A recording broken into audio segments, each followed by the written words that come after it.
Order order order. জজ সাহেব, বিচার বন্ধ করেন। কিছু না বইলা কোর্টের ভিতর ঢুকে গেছি। আমার আমার অন্যায় হইলে মাফ করেন। জজ সাহেব, আমার কিছু কথা আছে। কথা বলা কোনো জায়গা না পায়া আমি আপনার কাছে বলতে আইছি। জজ সাহেব, আমি পাগল না। আপনি আমার পাগল মনে করেন না। আপনি আপনি আমার পাগল মনে করেন না। আমার পিছনে পুলিশ আছে, আমার ধরতে আইছে। এই যে এত কাল থেকে আমার পিছনে সবাই কইছে ধর ধর ধর। সারা জীবন আমি পালাইছি, আমি পালাবো না।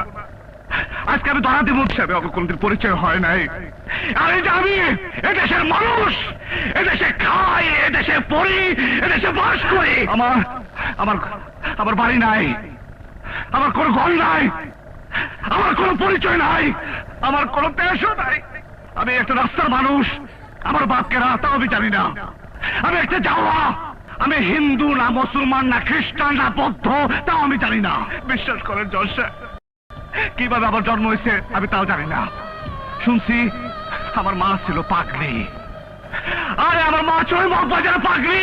আমার মায়ের সবাই পাগলি করতো, আর আমি সেই পাগলি সন্তান। জজ সাহেব, আমার বাপ কেন ছিল আমি তাও জানি না। জজ সাহেব, আমার কোনো লাভ নাই। জজ সাহেব, আমার কোনো লাভ নাই। জজ সাহেব, এক কবি আমার জীবনের কথা শুনে কইছিল, এরকম মানুষটা জানি সে কোনোদিন দেখেই নাই।